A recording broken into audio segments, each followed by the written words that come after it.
Alrighty, so I want to do a shuffle video because one of the things that I see a lot of is people talking about how they have small hands and it is a challenge for them to shuffle.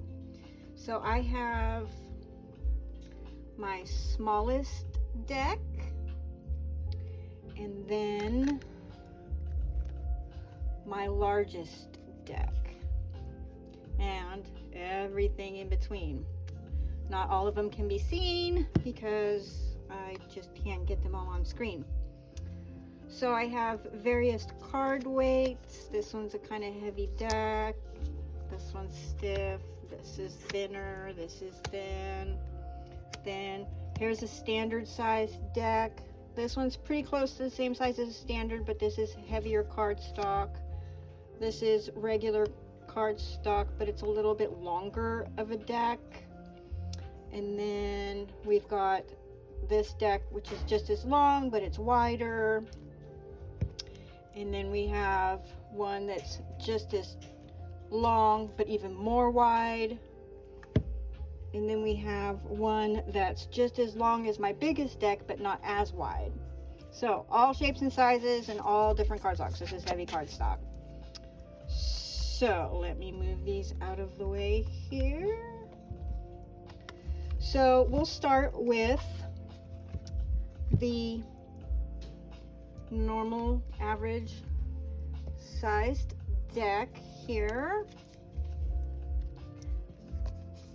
Now I'm an adept shuffler and I don't know, I feel like I have small hands, I don't know. So I do the fancy bridge shuffle. So you see I have my fingers all the way around. This is very comfortable. And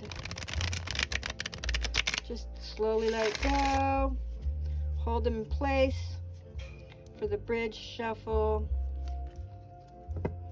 So to get the bridge shuffle is you're just going to hold your thumbs there. You're going to bend them and you're just going to let them fall into place.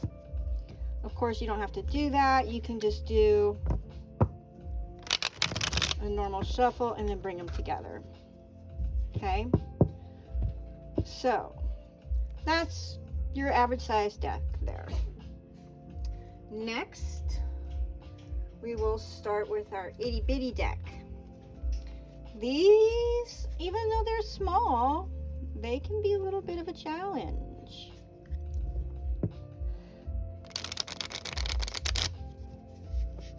Can't really get a bridge on these. They're just a little too small. Let me see, I can try.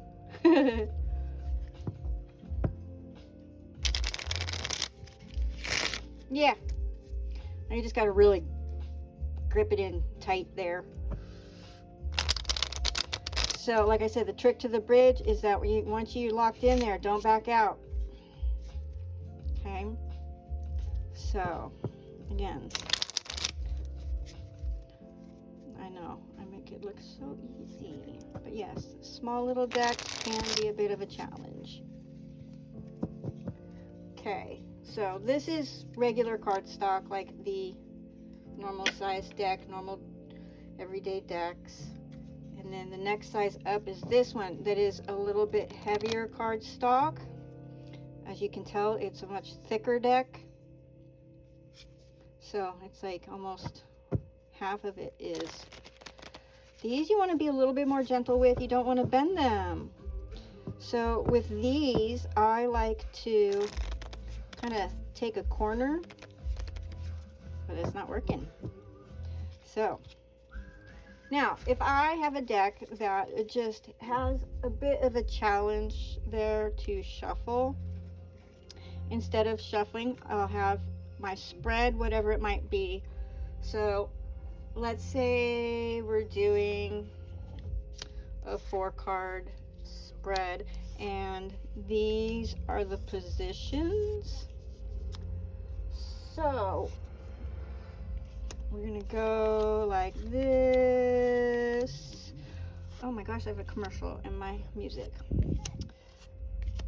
So basically I just deal them out.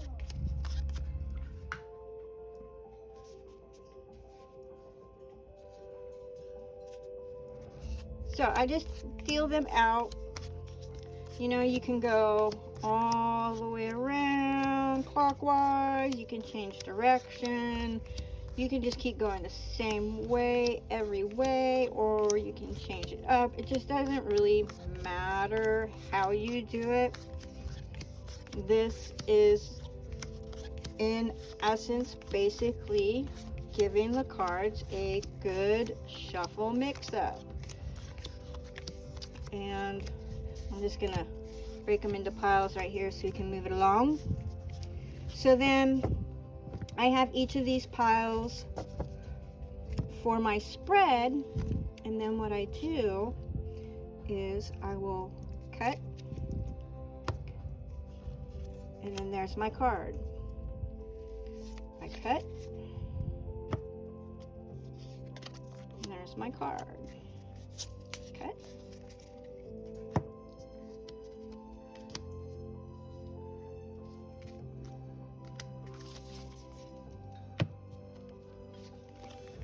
So, if you have an unruly deck or unruly hands,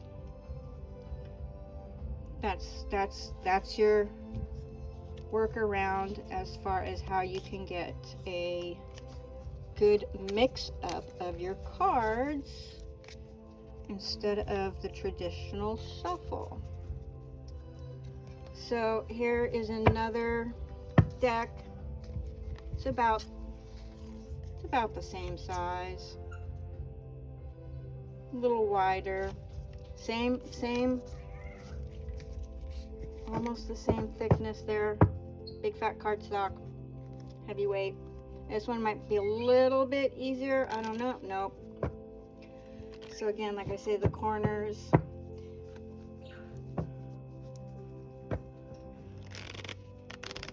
See. Small decks can be a challenge, especially if it's a thick cardstock. So this would be another deck where I deal them out in the positions for a spread. So here, this is a thinner cardstock, smaller deck, but it's a little bit longer. So we'll have more room to get that overlap in there. So yes, as you see there, thinner cardstock, much more pliable, easier to shuffle. My bird has to join in the conversation. So, as you can see, again, thin, easy. Okay. So, the next deck that we have is same thin, usual cardstock, just a little bit fatter. Beaker, please.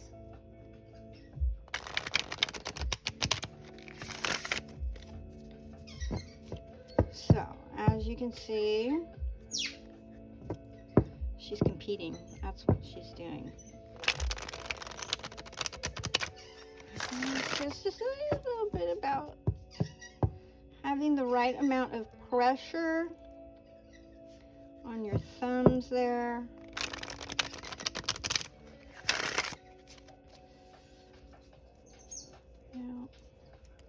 So let me go ahead and break this apart. So again, got my 3 fingers there, my 1 finger there, my thumbs here. Put my knuckles in.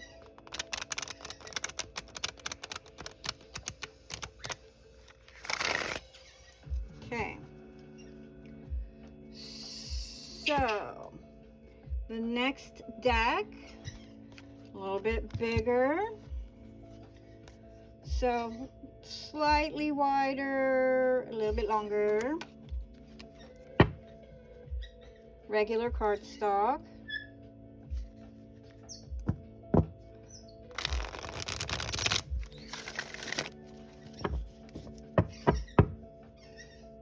Okay.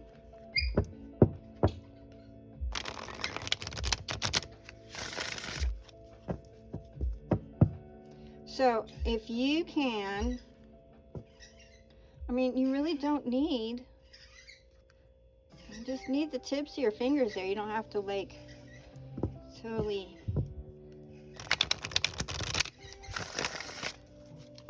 grasp the whole deck. Okay, so that size. And then there's this one, which is more narrow but longer. This is another one that's kind of a lot of decks are this size. This one is probably not the longest, but gets close to the longest.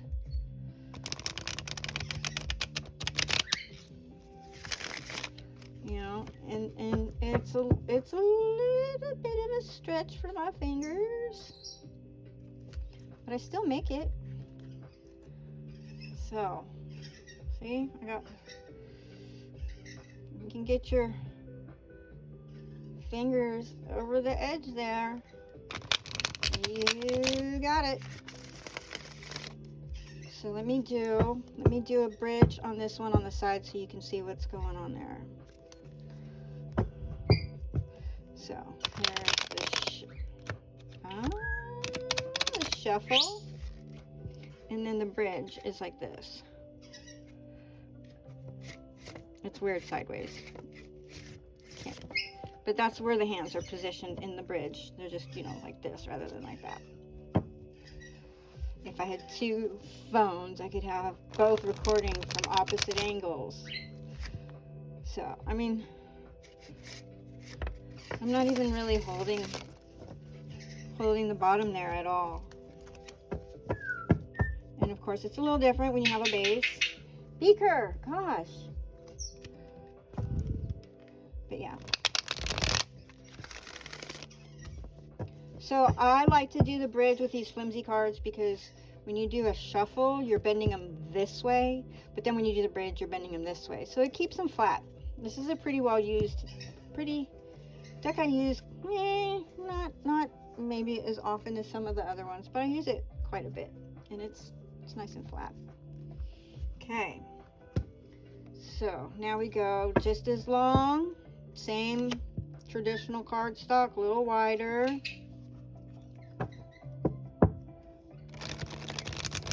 It might be a little bit thicker cardstock, but not by much. So it's probably like maybe a 10-pound difference or a 5-pound difference. You know, and you don't have to go fast. I mean, I get going. You know, but I suggest that you just feel comfortable, just let them drop. Okay, now we get to a little bit bigger, a little bit heavier. So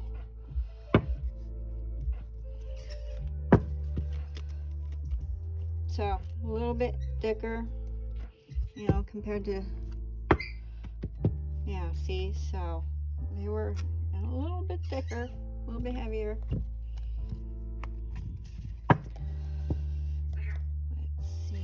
This one goes. I always try to shuffle. I don't want to have to deal them out.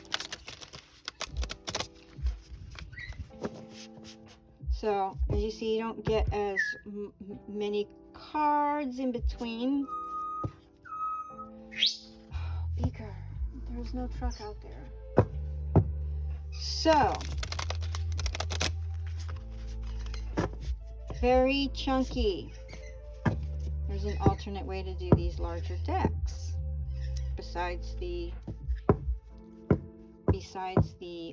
deal them out.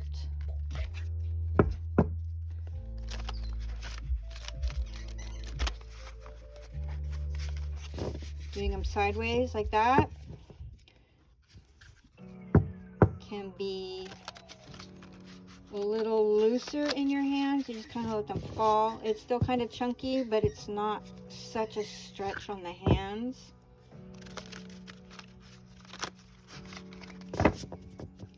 And then there's also, if you grab them up real close to the top, you can do the corners. This is a fairly new deck, so it's a little slick. That's why it's getting away from me down below.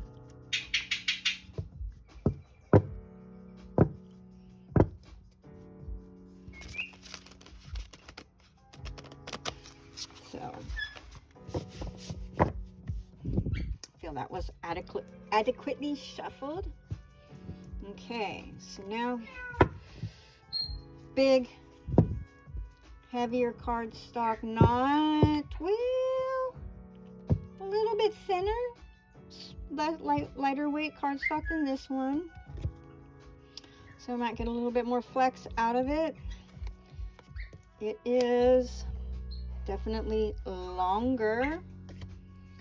Let's see, where did that other go?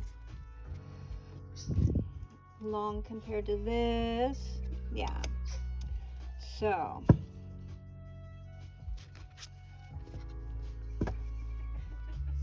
again, a little longer. My fingers can barely reach. We're getting to the extent of my grip here, and it's not going to go. So this is one of those that I take to the side and do the corners. Now, this particular deck, if it was another deck, I might shuffle, but this is a really fancy, you see it's got the holographic and the gilded edge and everything like that. This is one that I would probably, just for the sake of saving the cards, that I would deal out. You know, you can change from top to bottom. I mean, you know, this is just however you want to do it, and you just get them into those piles for your spread, and then you cut and draw. Or you can just like, you know, cut the card, flip it over. There's your card. It's just an easy way to not shuffle. Alright, and then we did that one. And then we got the big deck again. So this one is closer to a normal cardstock. It is as long, I do believe. Ooh, I think this one's just a little bit, yeah, just a smidge. This one's a smidge longer than this one, just a smidge. But thinner cardstock. So, let's see. Can she do it? Oh, yeah, sort of. So,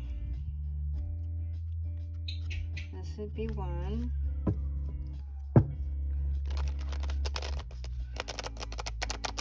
So because of the thinner cardstock, I'm able to get a better riffle. Do them sideways.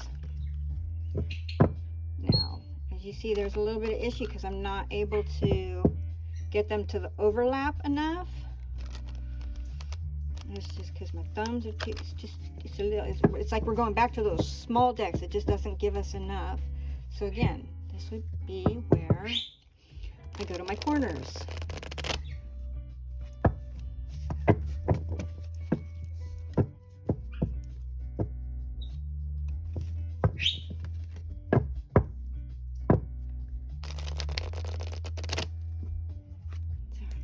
See? Easy peasy. Get them corners going.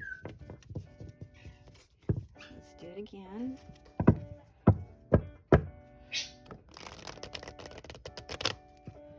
almost at a right angle. So I would say that's probably, well, if this is 90 degrees and that's 45, so I say that's like a 60-degree angle. But yeah, you just get that angle in there, but don't do that. Yeah.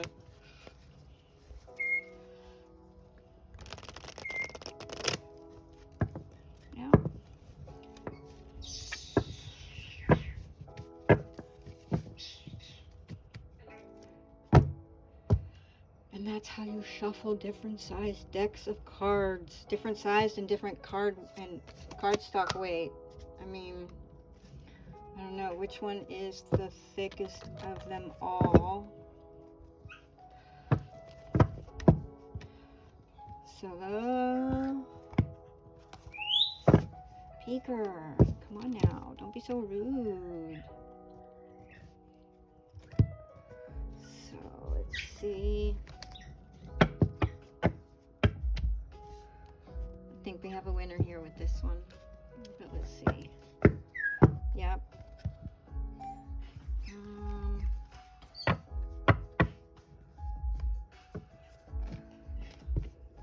Yep. So, not the longest deck, not the widest deck, definitely the thickest deck. And then, you know, back to the itty bitty. So, there you have it. Okay, so for those of you that were wondering, what are these decks? Okay, so this is Fairy Tarot. Little Scarabeo puts it out. I think you can get it from Llewellyn as well. Okay. Then we have a Kickstarter deck. This is Wisdom of Pooh. I think you can order this. I think this is still available. I think they're republishing it. I have Tarot of the Trees. So there's that one, Tarot of the Trees. Let's see if she did the little ones. Okay, then there's this one. This is Pagan Cats. So this deck is actually a counterfeit deck. I was looking for a mini deck and then I got it and I realized the box is all wrong. It's got a QR code on the bottom. I had this deck before and it got stolen, so I have the regular size of this deck, but it doesn't have borders. I'm one that likes borders on most of my decks. Some decks is okay, but this is one that, having seen both, I actually preferred the borders. So I was happy to get this, and even though this one's counterfeit, this actually is a decent deck. The cardstock is nice, the finish is nice, there's not any cards missing, the printing is nice, nothing is off or anything like that. So I got lucky, even though I'm not a supporter of counterfeit decks at all. I informed the seller, I got it on eBay, I informed the seller and he was very thankful and he pulled all his stuff and I got my money back. So, free but fake deck. They still got their money. The counterfeiters still got their money, unfortunately. But they won't be getting any more money from the guy who I got this from. He will not be buying more. This is my Waking the Wild Spirit deck. This is Poppy Palin. Poppy Palin, about a year or two ago. I'm not sure whether she had physical or emotional pain or anything like that, but she definitely was not wanting to remain in the physical form, and she opted to go into the ether. This deck is out of print, so if you find one at a decent price, I've seen them anywhere between $150 up to $1,000. So yeah, if you can ever find one and you got the money, snag it. This is Ancestral Path. This one was also out of print. I think they've done a reprinting. I'm not sure. Maybe not. They were talking about it. This is another independent deck that I got on Kickstarter. It's the Mystical Penguin. It follows the regular Rider-Waite imagery. Penguins have always been a love of mine since I was a wee one, and when I saw that somebody was making a penguin deck, I just had to have it. Had to have it. I actually got 2. And then we have Shadowscapes. Real pretty deck. Very delicate. Or no, this is Spirit Song. I am so sorry. Shadowscape's a different deck. This very soft artwork is why I kind of threw me off there. Spirit Song. This is Spirit Song deck. This is through US Games. This is Curious Cats, another independent, or no, this is Hay House. This is a Hay House deck. And if you've watched my videos, you know that I run a cat rescue. So I try to collect as many cat decks as I possibly can get. There's one that I want that's out of print, Bohemian Cats. I know somebody who has one, and I tell her if she ever wants to sell it, let me know. So there's that. And then this is Deviant Moon. I believe US Games publishes this one. I think it says right there, US Games. Okay, there's that. So this is 78 Animals Tarot, another independent deck. This one is different artist for each card. I just absolutely adore it. Some of these cards are just too darn cute.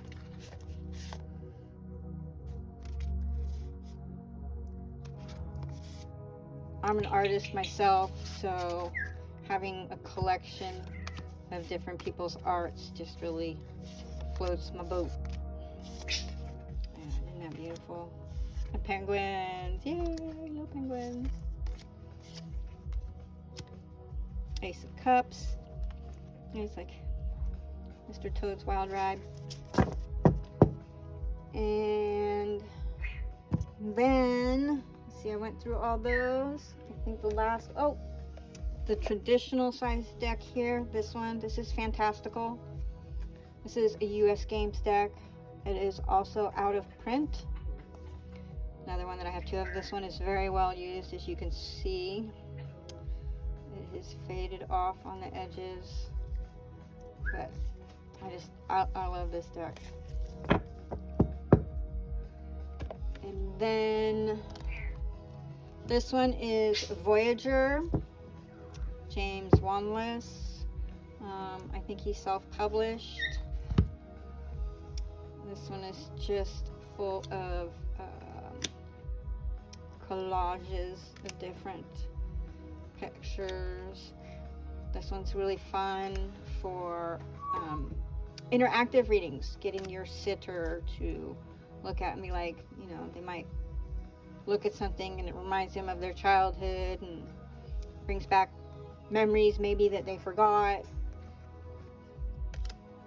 So this is a fun deck to work with as well. So that's it. That's not all my decks, but those are the decks that I got out for this demonstration. Thank you for watching.